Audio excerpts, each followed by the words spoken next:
കരുതലിന്റെ സ്നേഹസ്പർശം AKG memorial cooperative hospital, Kannur. Mattannur നഗരത്തിലെ ഗതാഗതക്കുരുക്ക് പരിഹരിക്കുന്നതിന്റെ ഭാഗമായി മരുതായി ഇരിക്കൂർ റോഡിൽ ഗതാഗത നിയന്ത്രണം ഏർപ്പെടുത്തുന്നു. ഈ മാസം 20 മുതലാണ് നിയന്ത്രണം ഏർപ്പെടുത്താൻ നഗരസഭ ട്രാഫിക് കമ്മിറ്റി തീരുമാനിച്ചത്. മട്ടന്നൂർ ബസ് സ്റ്റാൻഡ് ഭാഗത്തു നിന്നും ഇരിട്ടി ഭാഗത്തു നിന്നും വരുന്ന എല്ലാ ചെറുകിട വാഹനങ്ങളും 20 മുതൽ മൊയ്തു ഹാജി സ്മാരക മിനി ബൈപ്പാസ് റോഡിലൂടെ മാത്രമേ ഇരിക്കൂർ റോഡിലേക്ക് പ്രവേശിക്കാവൂ. കണ്ണൂർ ഭാഗത്തു നിന്നും വരുന്ന എല്ലാ വാഹനങ്ങളും കണ്ണൂർ റോഡിൽ നിന്നും നേരിട്ട് ഇരിക്കൂർ റോഡിലേക്ക് പ്രവേശിക്കേണ്ടതാണ്. നഗരത്തിലെ മറ്റു ഗതാഗത നിയന്ത്രണങ്ങൾ ജനുവരി അവസാനത്തോടെ നടപ്പിലാക്കുവാനും യോഗം തീരുമാനിച്ചു. തീരുമാനം ലംഘിക്കുന്നവർക്കെതിരെ കർശന നടപടി സ്വീകരിക്കുമെന്ന് മോട്ടോർ വാഹന വകുപ്പ് ഉദ്യോഗസ്ഥർ യോഗത്തിൽ അറിയിച്ചു.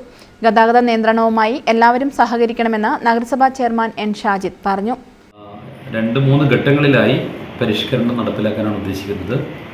ആദ്യമായി നേരത്തെ നഗരത്തിൽ നടപ്പിലാക്കിയിരുന്നത് ഇരിക്കൂർ റോഡിലായിരുന്നു ഗതാഗത നിയന്ത്രണം. അത് ബൈപ്പാസ് റോഡിൻ്റെയും അതുപോലെ ഇരിക്കൂർ റോഡിൻ്റെയും പ്രവൃത്തി നടക്കുന്ന ഘട്ടത്തിൽ തൽക്കാലത്തേക്ക് നിർത്തിവെച്ചതായിരുന്നു. അത് പുനഃസ്ഥാപിക്കാനാണ് തീരുമാനിച്ചിട്ടുള്ളത്. പ്രധാനമായും നമ്മുടെ കണ്ണൂർ റോഡിൽ നിന്നും ഇരിട്ടി റോഡിൽ നിന്നും ഇരിക്കൂർ ഭാഗത്തേക്കുള്ള പ്രവേശിക്കുന്ന ഭാഗത്ത് വലിയ ട്രാഫിക് കുരുക്കാണ് പലപ്പോഴും അനുഭവപ്പെടാറ്.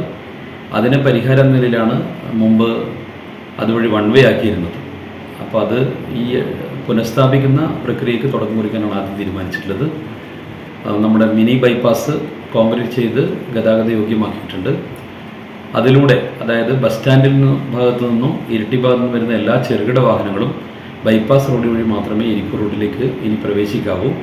കണ്ണൂർ ഭാഗത്തു നിന്ന് വരുന്ന എല്ലാ വാഹനങ്ങളും, ചെറുതും വലുതുമായ എല്ലാ വാഹനങ്ങളും കണ്ണൂർ റോഡിൽ നിന്ന് നേരിട്ട് ഇരിക്കൂർ റോഡിലേക്ക് കയറാവുന്നതാണ്. ലെഫ്റ്റ് ഫ്രീ സംവിധാനം ആണ് ആ ഭാഗത്ത് ഏർപ്പെടുത്തിയിട്ടുള്ളത്. ഇത് കൃത്യമായി പാലിച്ചാൽ കണ്ണൂർ റോഡിലെ ഗതാഗത കുരുക്ക് നമുക്ക് പരിഹരിക്കാൻ സാധിക്കും.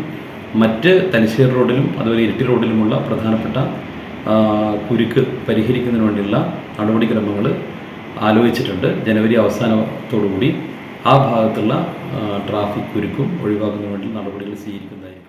നഗരസഭാ ചെയർമാൻ N. ഷാജിദിന്റെ അധ്യക്ഷതയിൽ ചേർന്ന യോഗത്തിൽ motor vehicle inspector AV Suresh, police inspector P. Muneer, നഗരസഭാ കൗൺസിലിലെ വിവിധ രാഷ്ട്രീയ പാർട്ടി പ്രതിനിധികൾ, സംഘടനാ പ്രതിനിധികൾ, നഗരസഭാ secretary P. Ragesh, engineer PP. Rajani തുടങ്ങിയവർ യോഗത്തിൽ പങ്കെടുത്തു. News bureau, Mattannur.